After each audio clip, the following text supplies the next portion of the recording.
Hi, welcome to my channel, America Teacher 5th grade, where we learn all things regarding 5th grade. Here I am, Miss America, to kind of help you go through what we are studying now. And we are studying American history. This is an exciting time. We just reviewed the American Revolution, and we are moving now onto the Constitutional Convention. So let's go ahead and get started. Let's check out our timeline. Up here it says 1780 to 1820, so we're using about 40 years, and then moving on to 1860. Those, notice that it's 40 years when we have timelines, no matter what they are, whether it's 1 year, a month, a day. These all need to be spaced the same. So in 1787 we have the Constitutional Convention begins, and then also right in 1787 we have the Great Compromise is approved. So there was a few months in between all of that, but it did happen all in the same year, and so we are starting and building a brand new government, the one that we currently use today. Some people say it's outdated, and other people say no, it's a living document, and we can build and expand upon it as needed. So it has been working well for us for over 200 years. And I think it's one of the longest working governments. I mean, that's not a monarchy, that's not a family dynasty. So I think that's pretty amazing, at least for a constitutional republic. Here we go. I don't know. I could be wrong on the 200 years. Maybe the Greeks lasted longer. Maybe the Latins or the Romans did too, but they're not around anymore. So, for as far as contemporaries, here we go. What to know? How was a new plan of government developed at the Constitutional Convention?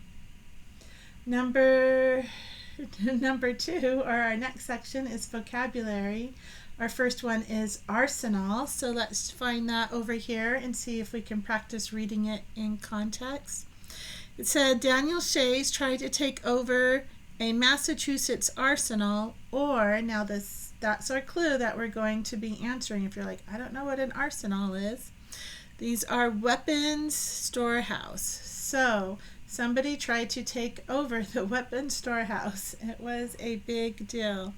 The other words that we will also be learning about, we will be reading in context, are federal system, republic, compromise, and bill.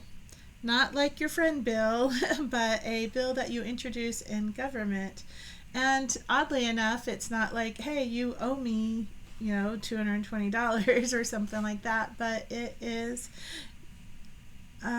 maybe you at least owe me to look over these ideas. And the important people in this lesson are Daniel Shays, James Madison, Patrick Henry, George Washington, Edmund Randolph, and William Patterson, and the Gouverneur Morris. Important places are Philadelphia, and our new focus skill for this unit is drawing conclusions.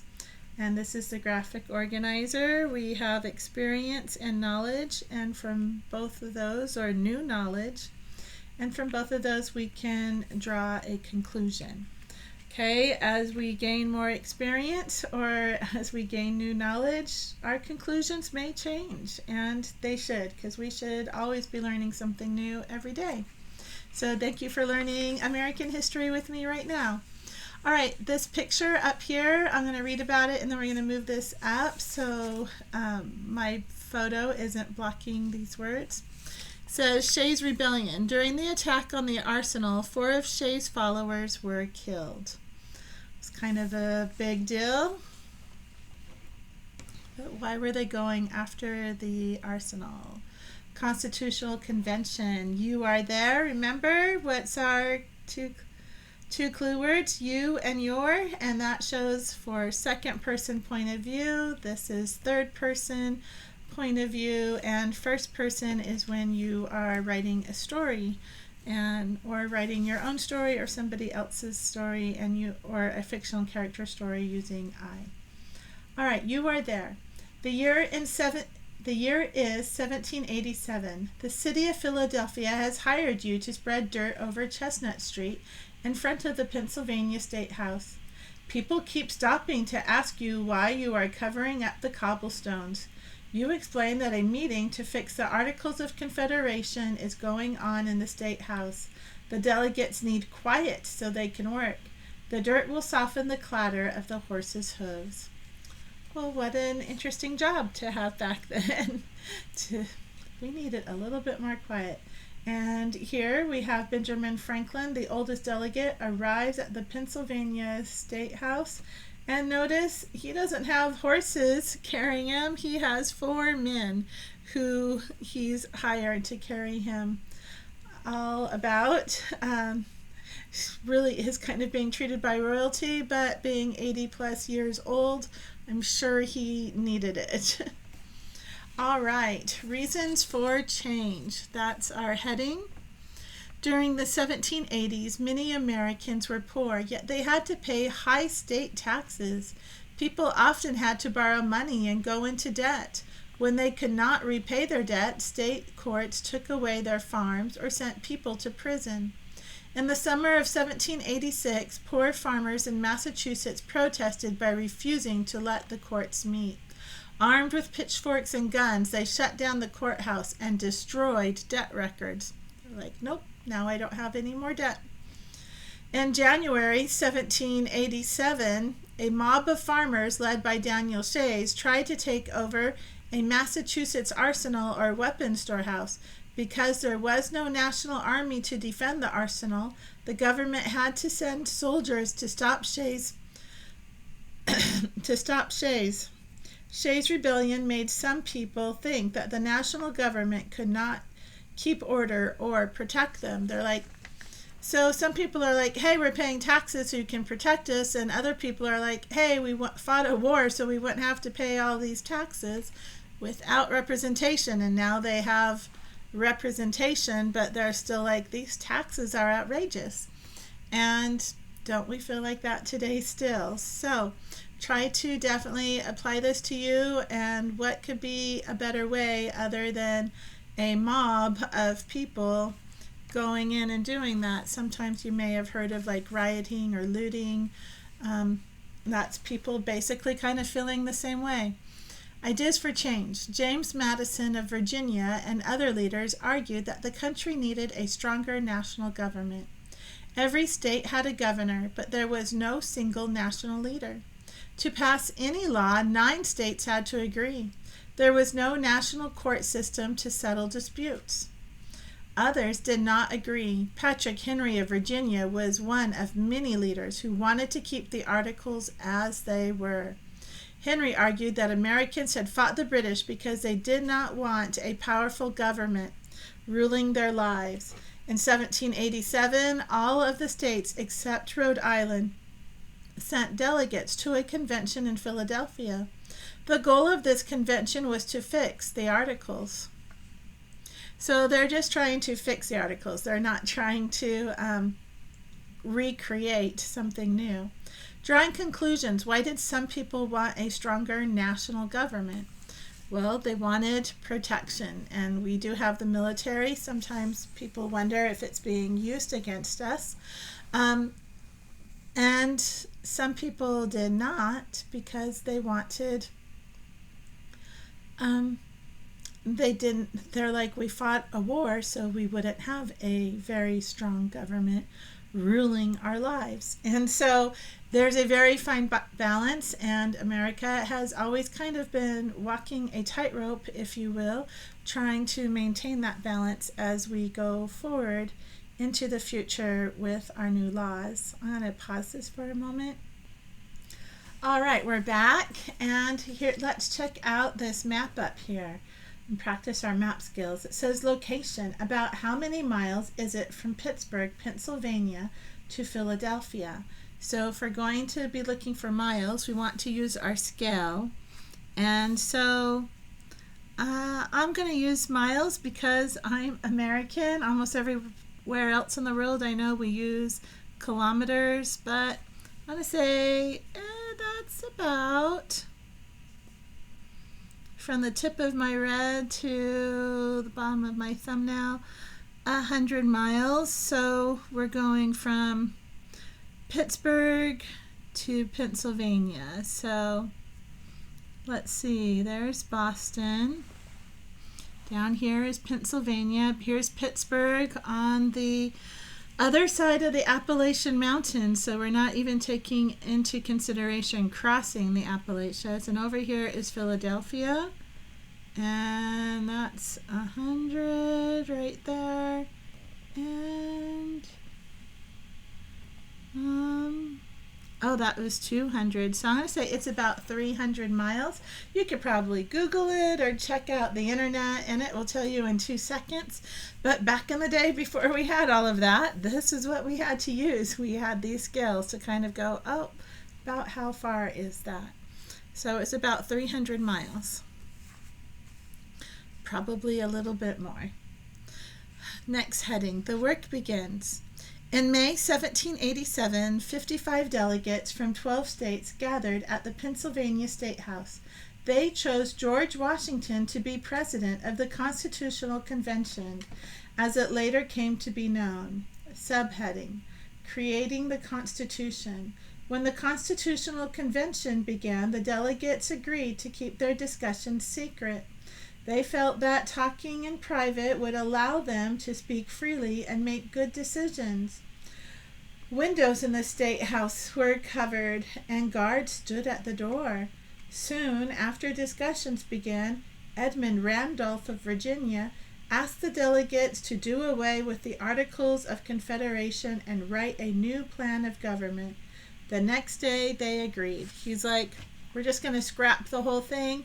Start from scratch. It's kind of easier. And if you've ever, sometimes people are like, nope, I just want to add on to my beautiful home. But sometimes if a home is really run down, or a building, it really is cheaper just to kind of level it and then start over brand new on the property. So one issue that the delegates discussed was the relationship between the states and the national government.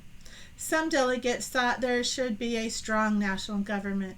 Others believed that the states should have more power. The delegates finally agreed to strengthen the existing federal system. The national and state governments would share power. The states would keep some powers, but the federal government would have the power over matters that affected the nation as a whole. When it was finished, the Constitution became the supreme law of the land. It helped found the American Republic. In a republic, the people choose representatives to run the government. So again, a republic, people choose the representatives. And a federal system that's basically national. They didn't like to use that word national, so they came up with the word federal, but it's a synonym. Okay. A major debate. During the convention, the delegates often disagreed with one another. One major disagreement was about how each state would be represented in the new Congress. The Virginia Plan. Edmund Randolph and the other Virginia delegates introduced a plan for Congress called the Virginia Plan. Under this plan, Congress would have 2 parts or houses. The number of representatives that a state would have in both houses of Congress would be based on that state's population. States with more people would have more votes in Congress. This plan would favor the large states such as Virginia, Massachusetts, and Pennsylvania, which had many people. The New Jersey Plan. Not fair, replied the delegates from the small states. William Paterson of New Jersey accused the Virginia Plan of striking at the existence of the lesser states. Delegates from small states worried that the plan would give large states control of Congress. With more votes, the larger states would be able to pass the laws they wanted. Paterson offered a different plan called the New Jersey Plan. Under this plan, the new Congress would have 1 house in which each state would be equally represented. The plan would give the small states the same number of representatives as the large states. Reading check, drawing conclusions. How did the delegates disagree about representation in Congress? So you can kind of see where they are feeling about that. So that's the big debate. See how they figured it out. Next heading, working together. Let's go ahead and finish reading, and then we'll check out these two pictures and work on here. For weeks, the delegates argued about how the state should be represented in Congress. Finally, they realized that to reach an agreement, each side would have to compromise or give up some of what it wanted. The Great Compromise. A committee of delegates led by Roger Sherman of Connecticut and others presented a new plan. This plan became known as the Connecticut Compromise. The Connecticut Compromise was based on the idea of a two-house Congress. In one house, representation would be based on the population of each state. In the other house, each state would be equally represented. Either house could present a bill or an idea for a new law. However, both houses had to approve a bill before it became a law. Okay, did you follow that?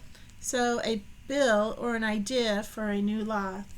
And again, Schoolhouse Rock, how's that famous song? I'm just a bill sitting here on Capitol Hill. Okay, go watch them.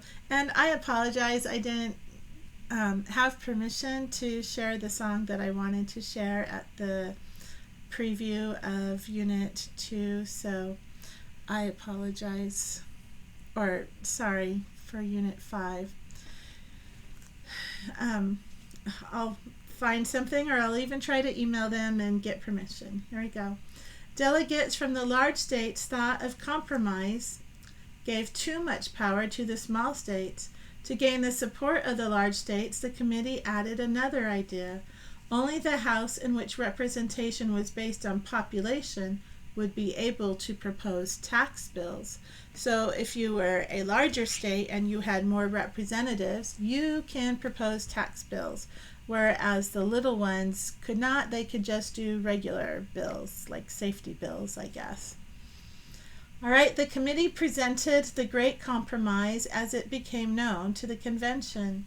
Not all the delegates agreed with it, but most wanted to keep working. On July 16, 1787, they approved the Great Compromise, and so you can kind of call it Great or the Connecticut Compromise. They still kind of tweaked that a little bit. Reading check. Drawing conclusions. How did delegates settle the issue of representation in Congress? Let me answer that in a complete sentence. All right, the Constitutional Convention. This painting of the Constitutional Convention was not painted during the convention, but nearly 80 years afterward. So it's a little bit romanticized, but just to kind of shows how much they did honor and respect all of these people. Number 1, where is he? Benjamin Franklin. Old, kind of balding, probably wearing some of his own special spectacles. Let him see. Number 2, Alexander Hamilton. Again, on the 100. Is Benjamin on the $100 bill? I forget. Alexander's on one of them. Maybe he's on the $20 bill. I better go pull out my monies. I think Benjamin's actually on the $100 bill, and he was never a president of anything. Let's see. Secretary of Treasurer. I should have my phone, but I don't keep it in here to ask, Google or Siri what to do about what. Number 3, James Madison. He did a lot of the writing of the Constitution. Number 4, Roger Sherman in the back. Oh, and we also remember, they really weren't sitting very nicely like this. They kind of had all these little green round tables with green tablecloths. All right, number 5, George Reed over here. Looks like he's busy looking down. 6, George Washington sitting up there. He said very little, But his presence was kind of like, guys, we got to work this out. So no fighting, get to work. Okay. And why do you think George Washington is seated on a stage? So he can see everybody, make certain that they're working and they're not just gossiping and talking. All right, let's check out this picture really quick here, and then I'm going to have to slide it up. African Americans. This detail shows an African American woman at work. Before slavery ended, African Americans were not allowed to vote, hold office, or own property. So even if you were a free man, you still weren't allowed to vote, which again is a shame. We had lots of smart black people back then. All right, compromises on slavery. Under the Great Compromise, population would affect the representation of each state in Congress. This plan raised an important issue that troubled many people in the young nation, slavery. Delegates argued about whether enslaved African Americans should be counted when figuring each state's population.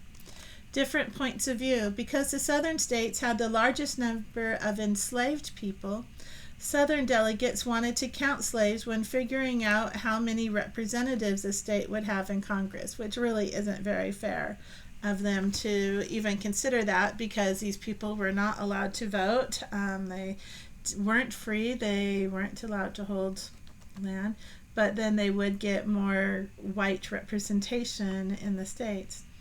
And that way the southern states could have more representation, more representatives. Delegates from the northern states did not want slaves to be counted for representation. After all, these delegates argued slaves were not allowed to vote and did not hold any of the other rights of citizenship. Sounds like that would make sense. But again, selfishness, I guess. Some delegates hoped that slavery would not continue. However, they knew that ending it would be difficult. The 3/5 compromise. The delegates finally agreed to count 3/5 of the total number of slaves in each state towards the number of representatives.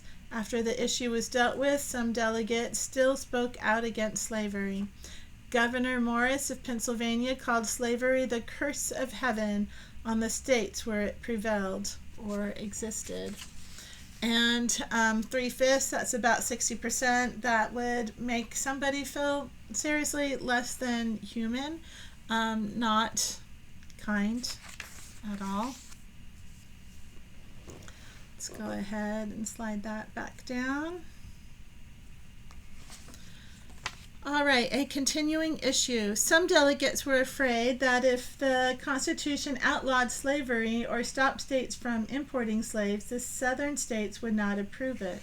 To reach a compromise, the delegates agreed that Congress could not stop states from importing enslaved people from other countries before 1808. After 1808, Congress banned the slave trade with other countries. However, enslaved people could still be bought and sold within the United States. So, small compromises still doesn't end the problem. As a result, many enslaved people continued to be separated from their families. Reading check, drawing conclusions. What issue was settled when delegates agreed to the 3/5 compromise? And I'll just say the slavery issue was settled, or the voting, allowing the number of representatives. How would you word that? Okay. During the Great Compromise, 3/5 compromise. Summary. Instead of just fixing the Articles of Confederation, the delegates at the Constitutional Convention decided to write a new constitution. The Great Compromise resolved conflicts over representation in the government. There you go. All right, here's a little graph, free and enslaved population in the United States between 1750 and 1780. So this is right around 1776, a little bit before then. So free persons, 1750. Free people kept going up almost very substantially, from under 1 million to 1.25 million, over 1.5 million, and now over 2 million of free people. And the slaves were under 250,000, probably about 250,000 in 1750, a little bit more in 1760, almost 500,000, that's probably 400,000, and over 500,000 by 1780. Okay, remember many fought in the Revolutionary War on both sides looking for freedom. Okay, review. What to know. How was a new plan of government developed at the Constitutional Convention? Number 2, vocabulary. Explain how the terms federal system and republic are related. Or add a few more into a paragraph. 3, history. Who were some of the people associated with the development of the United States Constitution? 4, critical thinking. How did the makers of the Constitution try to fix some of the problems that existed under the Articles of Confederation? 5, write a persuasive letter. Imagine you are a delegate. Write a letter to your family explaining the role of compromise at the Constitutional Convention. So I would perhaps explain the Virginia Plan, the New Jersey Plan, the Connecticut Compromise, and then the Great Compromise. All right, number 6, on a separate sheet of paper, copy and complete this graphic organizer, evidence, knowledge. So remember, as we gain new evidence and new knowledge, we create conclusions. Compromise played an important role in allowing the Constitutional Convention to move forward. So maybe you guys might, you could be arguing how to spend the evening. You're like, one person would be like, no, I want to go to the movies. Another person would be like, no, I want to go out for ice cream or something like that. And you could be like, well, maybe we can get a snack at the movies or something along those lines. Or, we can watch a movie at home and, buy everybody their favorite ice cream. How do you want to work that compromise? Either way, then both is getting both. All right, patriotism regarding Gouverneur Morris, and it says, how did Gouverneur Morris help create the new nation? Gouverneur Morris was born in 1752, and 62, 72, before he was 30 years old, about 28, Morris is injured and loses his leg. Maybe he wanted to stay a farmer or something, I don't know, but because he loses his leg, perhaps he decides to go into politics. In 1786, Morris is elected to the Constitutional Convention. So, just being 34 years old, pretty young, and so he goes there. Gouverneur Morris, here's a quote from him. In every society, the members have a right to the utmost liberty. Every society deserves the most freedom. I like his thinking. Let's see. The ideas in the United States Constitution were the work of all the Constitutional Convention delegates. However, the one delegate who expressed those ideas in the written Constitution was Gouverneur Morris. During the American Revolution, Morris served in the Continental Congress. In 1780, Morris hurt his leg, and it later had to be removed. For the rest of his life, he wore a wooden leg. However, this did not stop him from traveling widely and serving his country. Morris was strongly against slavery, and he argued that the Constitution should outlaw it. Other delegates disagreed. Slavery would not be stopped for another 80 years and millions of American lives. Even after his retirement, Morris continued to be involved in politics. He persuaded the nation's early leaders to compromise for the good of the country. By serving his country, Morris showed his patriotism and loyalty to the government he helped create. All right. You have to be willing to compromise. And I feel like that kind of makes us a little bit more divisive in the fact that we're just like, you not only have to tolerate my ideas, you have to think my ideas, and I'm not compromising to let you share your ideas, even though I want you to embrace mine. All right, here's our last page, citizenship skills, resolve conflict. Why it matters. Knowing how to compromise is an important skill for resolving conflicts. Learn. The delegates of the Constitutional Convention had many different ideas about a new government. They had to compromise in order to create the Constitution. By compromising, both sides gave up something they wanted in order to resolve their conflicts. If you need to resolve a conflict, you can follow these steps in order to reach a compromise. Step 1. Identify the problem. What are we disagreeing on? Step 2. Have both sides explain what they want to happen. Talk about the differences. Don't yell. Don't use snarky words. Don't. Okay, just talk. Dialogue. Step 3. Think of possible compromises. Choose one that both sides agree on. How could we? Okay, use both sides together. And sometimes just kind of throwing out an idea. Somebody could say, well, what about this? They could go, well, maybe if we add that to it. Is that agreeable? Could be. You might need to work it out a little bit more. Say, oh, maybe if we add a couple more things. All right, step 3. Think of possible compromises. Choose one that both sides agree on. Step 4. Try the compromise. Plan to make sure that the compromise works. Okay, if you're like, oh, I didn't tell you that, yeah, we were leaving for the movie at 4 o'clock. Well, then that's a little bit harder. Okay, so make certain everybody knows all the facts. All right, the Constitution. The original document is located at the National Archives in Washington, D.C. Let's check out this picture, and then I'm going to scoot the book up. It says, resolving conflict. Throughout the nation's history, leaders have reached compromises in order to resolve conflicts and make laws. Practice. Think of a conflict you recently faced. What was the problem? What did you give up to reach a compromise? Did you? Do you? What did you gain from the compromise? Did the compromise resolve the conflict? Can you think of another compromise that might have solved the problem? Apply. Make it relevant. Choose a conflict facing your class or your school from 2 groups, with each group taking a different position. Then follow the steps to reach a compromise.